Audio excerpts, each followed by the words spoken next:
चलो स्टूडेंट, गुरु मंत्र YouTube channel पे आपका बहुत बहुत स्वागत है। एक बार फिर से आपके सामने हाजिर है मुशर्रफ हाशमी। ठीक है, आज 10th वाले स्टूडेंट्स के लिए मैथमेटिक्स की क्लास है और इससे लास्ट वाली क्लास में हमने पहले चैप्टर के बारे में आप लोगों को बताया था, जिसमें रियल नंबर वास्तविक संख्याओं के बारे में बताया गया था। और अब आज जो दूसरा चैप्टर है आपका, वो दूसरा चैप्टर बहुपद है। तो बहुपद के बारे में हम लोगों को पढ़ना है। ठीक है, इससे पहले पढ़ने से पहले एक बहुत इंपॉर्टेंट ज़रा काम कर लें। वो ये काम है कि अगर आप लोग अभी नए हैं और अभी वीडियो देखना शुरू किया है, तो सबसे पहले अगर चैनल को सब्सक्राइब नहीं किया है तो सबसे पहले चैनल को सब्सक्राइब कर लें और लाइक और शेयर करना बिल्कुल भी ना भूलें। अब स्टार्ट करते हैं 10th वालों के लिए। हमको पढ़ना है दूसरे लेसन में बहुपद के बारे में। ठीक, तो सबसे पहले हमें ये समझना होगा कि बहुपद होता क्या है। ठीक है, बहुपद कहते किसे हैं, सबसे पहले हमें यह समझना होगा। अच्छा, इससे पहले अगर हम बात करें थोड़ा सा पास्ट के बारे में, तो हमने कभी पढ़ा होगा चर और अचर पद के बारे में। एक होता है चर पद होता है और एक होता है अचर पद। चर पद जिसमें x, y, z वगैरह होते हैं समीकरण में, उन्हें हम चर पद कहते हैं, और जो न्यूमेरिकल वैल्यू होती है ज्यादातर उसे हम अचर पद कहते हैं। एग्जाम्पल के तौर पे अगर हमने यहाँ पर 2x + 5 लिख दिया तो ये एक बहुपद है। इसमें 2 आपका और 5 आपका क्या होगा, अचर होगा, जबकि x आपका क्या होगा, चर पद होगा। जिसमें एक चर पद हो तो वो एक रेखिक वाले होते हैं। अगर एक चर के भी समीकरण हो सकते हैं, बहुपद हो सकते हैं, और एक से अधिक चरों के भी बहुपद हो सकते हैं। x, y तो 2 चर वाले बहुपद बन सकते हैं। अब वो रेखिक भी हो सकते हैं, द्विघात भी हो सकते हैं। इसके आधार पर अगर हम बहुपद के बारे में समझें तो बहुपद देखो, एक पदी भी होता है, द्विपदी भी होता है, त्रिपदी भी होता है। इस तरीके से भी हम डिवाइड किया जा सकता है और घात के आधार पर भी डिवाइड किया जा सकता है। जैसे अगर हम यहाँ पर बात करें कि 5x, तो 5x ये एक पदी बहुपद कहलाएगा आपके पास में। और अगर हम 5x + 2 कर दें तो ये द्विपदी हो जाएगा। अगर हम यहाँ पर 2x² + 3x - 5 कर दें तो ये त्रिपदी हो जाएगा बहुपद। तो इस तरीके से जितने पद, आप ये समझ लीजिए कि जब बीच में जब तक प्लस माइनस नहीं लगाया जाता है तब तक पद नहीं बढ़ता है। सबसे पहला काम।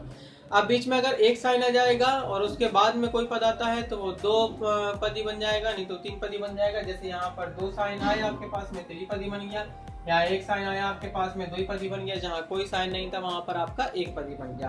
तो स्पेशली जो हमको बहुपद के बारे में पढ़ना है, यहाँ पर हमें द्विघात बहुपद के बारे में पढ़ना है। द्विघात का मतलब है कि अधिकतम घाती कितनी होना चाहिए, अधिकतम घाती आपकी 2 होना चाहिए। अधिकतम 2 घाते होना चाहिए तो वो आपका द्विघात बहुपद कहलाएगा। अच्छा, बहुपद में जरा समझ लें कि बहुपद क्या है और समीकरण क्या है। देखिए, अगर हमने यहाँ पर बात कही कि 5x² + 3x + 2 लिखा हुआ है, मान लीजिए, ठीक है, इतना है, 5x² + 7x + 2 है, तो ये आपका एक बहुपद कहलाएगा। ठीक है, अभी हम आपको बता देते हैं कि फर्क क्या है। और अगर मान लीजिए हमने 5x² + 7x + 2 = 0 कर दिया तो ये आपका क्या कहलाएगा, समीकरण कहलाएगा। मतलब कहने का तात्पर्य यह है कि जिसके 2 पक्ष होते हैं, लेफ्ट साइड भी होता है, राइट साइड भी होता है, तो उसको हम कहते हैं समीकरण। यहाँ पर 2 पक्ष है, यहाँ पर केवल एक ही पक्ष है, इसको हम कहते हैं बहुपद। जिसमें 2 वैल्यू, 2 पक्ष नहीं होते, मतलब लेफ्ट और राइट पक्ष नहीं होता है, ट्रांसफर नहीं किया जा सकता एक साइड से दूसरे साइड को, उसको हम बहुपद के नाम से जानते हैं। तो ये बात यहाँ पर क्लियर हुई कि बहुपद इसे कहते हैं, समीकरण इसे कहते हैं। अब इसकी कुछ फंडामेंटल क्वालिटियां होती हैं, कुछ विशेषताएं होती हैं, तो इसके बारे में हम पढ़ेंगे। मान लीजिए हमने एक व्यापक बहुपद समझा। व्यापक बहुपद के लिए हमने ये ले लिया कि ax² + bx + c, ये एक द्विघात बहुपद है, जिसे हमने व्यापक बहुपद लिख लिया। अगर हम बराबर में 0 कर देंगे तो ये जाकर के आपका क्या बन जाएगा, ये जाकर के समीकरण बन जाएगा। अब यहाँ पर हमें ये देखना है कि एक काम करते हैं, सबसे पहले हम यहाँ पर ABC के बारे में इंफॉर्मेशन कलेक्ट करते हैं कि ABC क्या कहलाएंगे। तो ABC आप समझिए, ये कोएफिशिएंट गुणांक हैं। जैसे अगर हम कहें कि x² का गुणांक क्या है, तो गुणांक का मतलब गुणा के रूप में जो चीज लगी हो, गुणा के रूप में जो चीज लगी हो। x² में गुणा के रूप में कौन सी चीज लगी हुई है, a लगा हुआ है, तो इसका मतलब ये हुआ कि x² का गुणांक आपके पास में a है। इसी प्रकार से x के साथ में क्या लगा हुआ है, तो x के साथ में आपका b लगा हुआ है, तो इसका मतलब ये हुआ कि x का गुणांक आपका b है। और ये c क्या है, अचर पद, क्योंकि इसमें x कहीं पर भी नहीं आया है। तो यहाँ पर ये त्रिपद वाला यानी 3 पदों वाला एक द्विघात बहुपद बन गया हमारे सामने। अब हमें ये देखना है सबसे पहला काम कि जितने घात का बहुपद होता है उतने उसके शून्यांक होते हैं। मैक्सिमम पावर इसके साथ में कितना है? मैक्सिमम पावर इसके साथ में 2 है, यानी ये द्विघात बहुपद है। अगर ये द्विघात बहुपद है तो इसका मतलब ये है कि इसके 2 हल होंगे। हल का मतलब इसे हम शून्यांक भी कहते हैं, शून्यांक या हल या मूल या वैल्यू हम इसको कह सकते हैं। तो जितने घात का बहुपद होगा उतने उसके हल होंगे, अर्थात उतने ही उसके शून्यांक होंगे। अगर 3 घात का बहुपद होता, मान लीजिए कहीं पर ऐसा लिखा हो कि 5x² प्लस 7x प्लस 2, तो इसके 2 हल होंगे आपके पास में, ठीक है। अगर मान लीजिए 5x² माइनस 25 लिखा हुआ है तब भी ये द्विघात बहुपद है। क्यों है? क्योंकि मैक्सिमम पावर इसके पास में कितना है? 2 है। तो अगर मैक्सिमम पावर इसका 2 है तो ये द्विघात बहुपद है। और जब हम ये कह रहे हैं कि जितने घात का बहुपद होगा उतने उसके शून्यांक होंगे, तो हमें ये नहीं देखना है कि पद कितने हैं, हमें ये देखना है कि बहुपद कितने घात का है। जितने घात का बहुपद है उतने उसके शून्यांक होंगे। यहाँ पद 3 है लेकिन शून्यांक इसके 2 हैं, और यहाँ पे पद 2 हैं लेकिन शून्यांक इसके 2 ही रहेंगे। क्यों? क्योंकि पावर मैक्सिमम इसके पास में कितनी? पावर इसके पास में 2 है। अगर मैक्सिमम पावर 3 होती तो उसके शून्यांक कितने होते? उसके शून्यांक आपके पास में 3 हो जाते। अगर एक घात का शून्यांक होगा, एक घात का बहुपद होगा, तो उसके शून्यांक या उसके मूल या उसके हल कितने होंगे? 1 होगा। अब जरा समझते हैं, जैसे अगर हमने ये कहा कि 5x माइनस 7 ये एक बहुपद है तो इसका शून्यांक क्या होगा? केवल और केवल 1 होगा। हम शून्यांक निकालने का तरीका समझ लेते हैं। अगर हमें सबसे पहले हमें शून्यांक चाहिए, शून्यांक का मतलब ये हुआ कि इसके हल चाहिए हमें। अब जितने घात का बहुपद है तो उतने ही उसके हल होंगे, यानी कि उतने उसके शून्यांक होंगे। तो शून्यांक उसके, अब यहाँ पर द्विघात समीकरण था, द्विघात समीकरण आपके पास में 5x² प्लस 7x प्लस 2 था, मतलब कि इसके 2 हल होना चाहिए। तो हम इसको क्या करना होता है, हमें हल करने के लिए बराबर में हम इसे समीकरण के रूप में बना लेते हैं। समीकरण के रूप में बनाने का मतलब क्या है कि हम बराबर में इसके क्या कर देते हैं? 0 कर देते हैं। अब आपको पता होगा कि फैक्टराइजेशन पे आ जाते हैं हम, यानी फैक्टर कर लेते हैं, गुणनखंड जिसे बोलते हैं। तो गुणनखंड जिसे बोलते हैं तो वो आपका कितना हो गया? 5 दूनी 10, यानी मल्टीप्लाई करने पे 10 आना चाहिए और जोड़ने पे यहाँ पे कितना आना चाहिए? 7 आना चाहिए। तो यहाँ आपको कितना आ जाएगा? 5x हो जाएगा प्लस 2x हो जाएगा प्लस 2 बराबर 0 हो जाएगा। 5x इसमें कॉमन आएगा, 5x कॉमन आएगा तो x प्लस कितना बचेगा आपके पास में? 1। यहाँ पर 2 कॉमन आ जाएगा तो x प्लस 1 बचेगा, बराबर में 0 आ जाएगा। तो ये आ गया आपका x प्लस 1 और 5x प्लस 2 बराबर 0। यानी इसको जब आप इतने के बराबर 0 करेंगे, मतलब कहने का तात्पर्य कि 5x प्लस 2 को जब हम डिवाइड कर देंगे 0 से, तो आपके पास में बचेगा x प्लस 1 बराबर 0, क्योंकि इतने का हमने भाग दिया 0 में तो टोटल हो गया 0। तो x बराबर 1 मान निकल के आ गया -1। और अगर हम x प्लस 1 को डिवाइड करते 0 से तो आपके पास में 5x प्लस 2 बराबर 0 निकलता, तो x बराबर -2 निकलता, 5 चला जाता नीचे, तो आपके शून्य कितना आ गए? 2, यानी कि -2/5 और -1। अब आपके पास में यहाँ पे 2 शून्यांक आ गए हैं, यानी कि जो आपका बहुपद था उसके आपके शून्यांक निकल गए हैं। अब इसमें गुणांक भी होते हैं, यानी कि शून्यांकों और गुणांकों में संबंध। तो देखिए, द्विघात समीकरण की अगर हम बात कर रहे हैं, अभी हम केवल द्विघात समीकरण की बात कर रहे हैं, ये पार्ट 1 है। इस चैप्टर का पार्ट 2 भी आपको बताया जाएगा। तो पार्ट 1 में हम जो द्विघात समीकरण पढ़ रहे हैं, तो द्विघात समीकरण में हमने देखा कि इसके जो गुणांक होंगे ये इसके शून्यांक थे। शून्यांक आपका कितना निकला? एक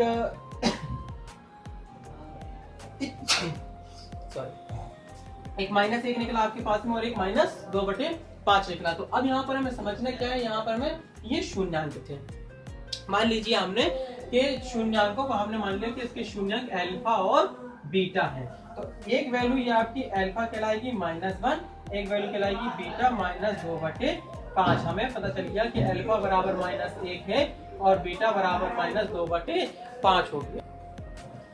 अभी हमको पता चला कि अपने पास शून्यांक आपके पास में आ गए अल्फा और बीटा। अब हमें गुणांक चाहिए था। गुणांक में क्या है, हम इसको फंक्शन के इस वाले व्यापक बहुपद से हम इसकी तुलना कर देंगे। तो आप ये देखो कि ये x² था और ये x² था, तो अब x² के साथ में क्या लगा था? a, और यहाँ पर क्या लगा है? 5, यानी a बराबर हमारे पास में कितना आ गया? 5। इसी प्रकार x के साथ में था 7, यहाँ पर x के साथ में है b, तो b बराबर आपके पास में कितना आ गया? 7।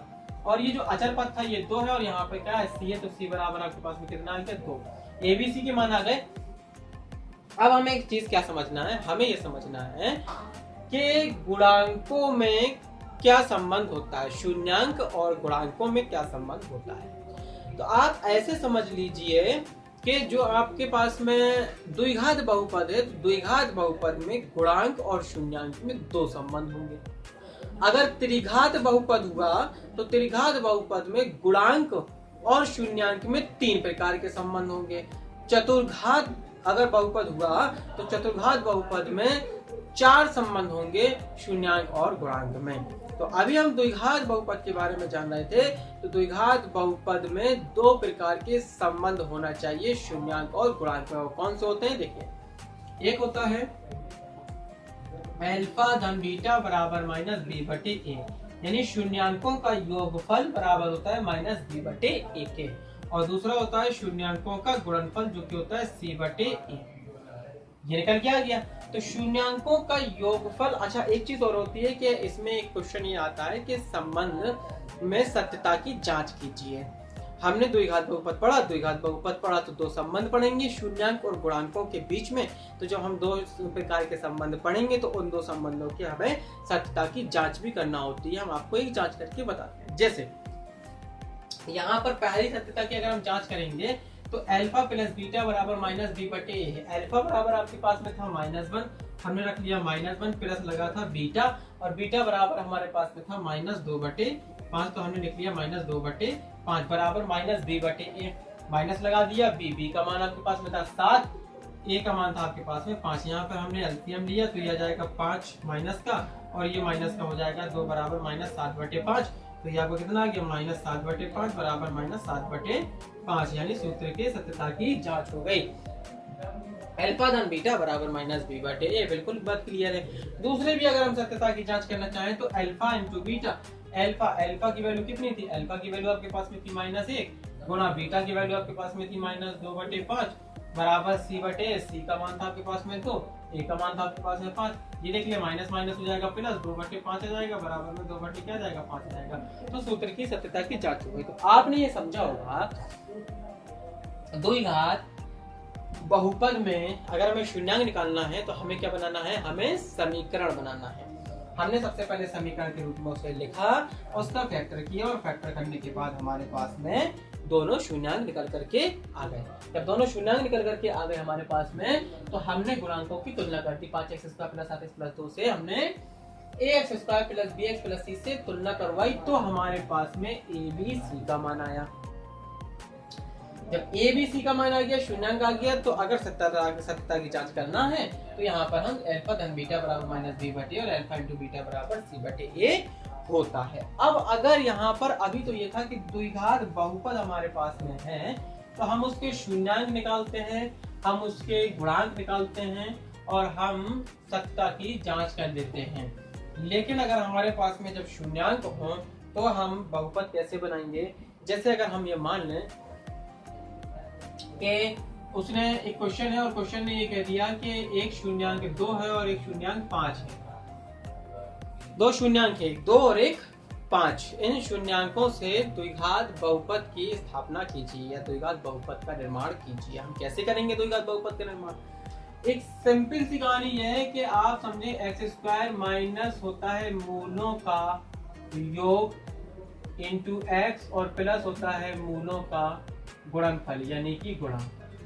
ये आपको याद रख लेना है, ये बन जाता है आपका द्विघात बहुपद। आपका ऐसे नहीं याद रह रहा, आप ऐसे याद रख सकते हो अल्फा धन बीटा इंटू एक्स धन अल्फा इंटू बीटा, ऐसे याद रख सकते हो। अल्फा धन ये आपका जो शून्यांक है तो ये अल्फा है और ये आपके पास में क्या है, बीटा है। एक अल्फा और एक बीटा। अब आपको रख क्या देना है, x² माइनस अल्फा का मान था 2, बीटा का मान था 5, x आ गया प्लस अल्फा का मान था 2, बीटा का मान था 5। तो यहाँ पे आपका कितना आ गया, x² माइनस 5 2 7x और प्लस 5 दूनी 10। जब आप इसको सॉल्व करेंगे तो समीकरण बनाएंगे तो इसके 2 और 5 ही शून्यांक आपके निकल करके आ जाएंगे। तो इस तरीके से हम शून्यांक के थ्रू एक द्विघात बहुपद का निर्माण कर लेते हैं। हाँ, हम एक काम और भी कर सकते हैं। हमको ये सारी चीजें नहीं पता है या हमें सूत्र याद नहीं है, तब भी हम शून्यांकों के सहायता से द्विघात बहुपद का निर्माण कर सकते हैं। करना कुछ नहीं है, जितने भी शून्यांक दिए हैं ये केवल द्विघात बहुपद के लिए नहीं है, बल्कि ये आपका त्रिघात के लिए भी है, चतुर्घात के लिए भी है। उसमें होता क्या है, जितने शून्यांक आपके पास में हैं सबको x से घटा दो। x का मतलब जरूरी नहीं x से घटाएं, y से भी घटा सकते हैं, z से भी घटा सकते हैं। कोई भी आप एक काम करते हैं, कोई भी चरपद ले लेते हैं, उस रूप का आपका समीकरण बहुपद बन जाएगा। तो अब हमने करना क्या है, हमने ये करना है कि x से हमने 2 को भी घटा दिया, x से हमने 5 को घटा दिया, और अगर समीकरण और शून्याङ्क होते तो वो त्रिघात समीकरण बन जाता, अगर 4 शून्याङ्क होते तो वो चतुर्घात समीकरण बन जाता, राइट ना। द्विघात समीकरण, यहाँ पे द्विघात बहुपद बनाना हमको, तो भैया हमने दोनों को x से घटाया और दोनों का हमने करवा दिया मल्टीप्लाई। अब मल्टीप्लाई करवा के देख लो तो यही आपका निकल करके आ जाएगा। x का x से करा तो x स्क्वायर हो गया, x का 5 से मल्टीप्लाई करेंगे 5x, 2 का x से करेंगे 2x, और 2 का 5 से करेंगे तो 5 दूनी 10। चेक कर लो, x square minus 7x plus 10 ही निकल के आ जाएगा। तो आप सारे शून्याङ्कों को एक एक करके x से घटा दो और फिर उनका सबका मल्टीप्लाई कर दो, तब भी आपका द्विघात बहुपद बन जाना है। और नहीं तो आपको अगर ये फार्मूला याद रहे x square minus alpha plus beta into x plus alpha into beta, तब भी आपका ये फार्मूला अगर ये याद रहेगा तब भी आपका बन जाना है। अब हमें करना क्या होता है, हमें ये करना होता है यहाँ पर कि अगर जैसे मान लीजिए कोई एक शून्याङ्क दिया है, मान लीजिए यहाँ पर x square minus 7x plus 10 है। अब उसने कह दिया कि x square minus 7x plus 10 है और यहाँ दे दिया कि x बराबर 2, बताइए कि ये इसका हल है कि नहीं है। ये क्वेश्चन होते हैं ये कि बताइए कि इसका हल है कि नहीं है, या इसका शून्याङ्क है कि नहीं है। तो भैया हमको करना क्या है, हमको ये करना होता है कि जब हम इसके शून्याङ्क निकालते हैं तो हम इसको समीकरण के रूप में बनाते हैं। जब हम इसको समीकरण के रूप में बनाते हैं तो हम बराबर में क्या करते हैं, 0 करते हैं। यानी कहने का मतलब ये कि जब हमें शून्याङ्क निकालना है तो हमें बराबर में क्या चाहिए होता है, 0। इसका मतलब ये हुआ कि अगर कोई शून्याङ्क है तो वैल्यू रखने पर उसका मान क्या आ जाएगा, 0 आ जाएगा। कहने का तात्पर्य ये कि उसने ये कहा कि x बराबर 2 इसका हल है कि नहीं है, शून्याङ्क है कि नहीं, हमें ये चेक करना होता है। चलो रख के देख लेते हैं। अगर वैल्यू 0 आ जाती है x बराबर 2 रखने पर, तो x बराबर 2 दिए गए बहुपद का हल होगा, अन्यथा की स्थिति में हल नहीं होगा।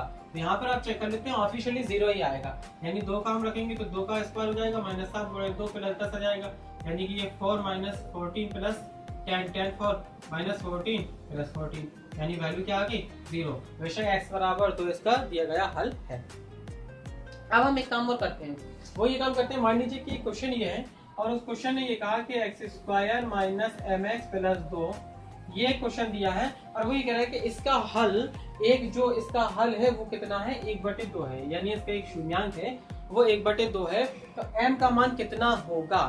अब उसने कहा क्या क्वेश्चन ने कि एक ये बहुपद इतना दिया है और इसका एक हल है 1/2, हल 1/2 है, तो वो कह रहा है कि m का मान कितना होगा। तो m का मान कितना होगा, तो हल अगर 1/2 है तो इसका मतलब ये है कि इतनी पूरी की वैल्यू 0 होना चाहिए। कब, जब हम x की वैल्यू 1/2 इसमें रख देंगे। यानी कहने का तात्पर्य ये है कि जब हम 1/2 यहाँ पर रखेंगे x का मान, तो इसका स्क्वायर था, स्क्वायर कर दिया, m x का मान 1/2 रखेंगे प्लस 2 रखेंगे बराबर में 0। यानी हमें करना कुछ नहीं है, हम वो शून्याङ्क को x के स्थान में पुटअप करेंगे और बराबर में हम कर देंगे 0, हमारा m का मान निकल करके आ जाएगा। इसको जब हल करेंगे तो 1/4 हो जाएगा, ये m/2 हो जाएगा और प्लस 2 हो जाएगा बराबर 0। तो 1/4 यहाँ पे रहने दो और 2 भी यहाँ पे रहने दो और m/2 उस तरफ ले जाते हैं तो ये हो जाएगा पॉजिटिव। इसका एलसीएम लेंगे, आ जाएगा 4, ये आ जाएगा आपका 8 बराबर में m/2, ये 2 से 2 कट जाएगा 2, तो m बराबर आपको कितना, 8 और 1 9/2, यानी m की वैल्यू कितनी आ गई, 9/2 अगर हम रखेंगे तो 1/2 इसका शून्याङ्क कहलाएगा। तो इस तरीके से हम द्विघात समीकरण के बारे में, शून्याङ्क द्विघात समीकरणों को बनाना, द्विघात समीकरण से शून्याङ्क निकालना, गुणांक निकालना, उनमें संबंध स्थापित करना, और अगर शून्याङ्क दिए हैं तो द्विघात समीकरण को बनाना, और अगर कोई शून्याङ्क दिया है तो कोई वैल्यू को फाइंड करना, ये सारी चीजें हम सीख सकते हैं। इसमें एक चीज और भी आती है कि अगर हम ये पूछ लेते हैं, जैसे मान लीजिए कि एक कोई क्वेश्चन है, क्वेश्चन आपका ये मान लीजिए x square minus 7x plus 5 plus 10, ये आपका एक क्वेश्चन है और क्वेश्चन ने ये कह दिया कि अल्फा स्क्वायर धन बीटा स्क्वायर का, अगर इनके शून्याङ्क अल्फा और बीटा है तो, अगर इनके शून्याङ्क क्या है, इनके शून्याङ्क अल्फा और बीटा है, अगर इनके शून्याङ्क अल्फा और बीटा है तो विभिन्न प्रकार के मान ज्ञात कीजिए। देखिए अल्फा धन बीटा तो आप निकाल लेंगे, अल्फा धन बीटा बराबर माइनस b/a होता है। आपको यहाँ पर पता है कि a बराबर आपके पास में 1 है, यहाँ पे कुछ नहीं है ना तो 1 है, b बराबर आपके पास में -7 है और c बराबर आपके पास में 10 है। तो ये तो आपको पता है, abc के मान पता है, तो अल्फा धन बीटा निकाल लेंगे, अल्फा इंटू बीटा निकाल लेंगे आप। क्योंकि सी बटे ए होता है अल्फा इंटू बीटा। अब विभिन्न प्रकार के जब मान निकालना होता है तो इसमें कुछ खटरा करना पड़ती है, पता जानते क्या, जैसे अल्फा स्क्वायर धन बीटा स्क्वायर, भाई इससे तो हम सिर्फ अल्फा धन बीटा, अल्फा इंटू बीटा का मान ही निकाल सकते हैं, इसके अलावा हम कोई भी मान नहीं निकाल सकते। अब जब हम इसके अलावा कोई मान नहीं निकाल सकते हैं तो अल्फा स्क्वायर धन बीटा स्क्वायर का मान हम कैसे निकालेंगे? तो अल्फा स्क्वायर धन बीटा स्क्वायर का मान निकालने के लिए हमें कुल मिला के इस टाइप की जो वैल्यूज होती हैं उन्हें हमें इस और इस फॉर्म में बनाना होती है, केवल दो फॉर्म में बनाना होती है। तो अगर हम इसको देखें तो इसको हम क्या ऐसे लिख सकते हैं, अल्फा धन बीटा का whole square minus 2 alpha beta. अगर हम इतना लिख देंगे तो इसको हम खोलेंगे तो ये इतना ही आ जाएगा। अब हमें पता चल गया कि अल्फा धन बीटा का मान यहाँ पे माइनस बी बटे अर्थात यहाँ पर प्लस 7 बटे 1 यानी कि 7 था, माइनस 2 अल्फा इंटू बीटा यानी सी बटे सी का मान था आपके पास में 10, ए का मान था 1 यानी कि 10 था। तो यहाँ पर आपको कितना आ जाएगा 10 यानी कि 49 माइनस 20 इज इक्वल टू 29। तो इस तरीके से हम वैल्यू फाइंड कर सकते हैं। तो ये तो अभी था आपके पास में द्विघात बहुपद और द्विघात समीकरण से संबंधित सारी चीजें। आगे आपको इसी चैप्टर में त्रिघात से संबंधित मिलेंगी, और जो चीज आपको नहीं बन सकती हैं या कोई प्रॉब्लम आती है तो आप कमेंट्स बॉक्स में लिख के बता सकते हैं, तो आपका सॉल्यूशन दे दिया जाएगा या पीडीएफ उपलब्ध करा दी जाएगी। तब तक के लिए हंसते रहिए, मुस्कुराते रहिए, लाइक शेयर करना बिल्कुल भी नहीं भूलिएगा, और अगर फर्स्ट टाइम है तो सब्सक्राइब जरूर कर लीजिएगा। दूसरे पार्ट के साथ में फिर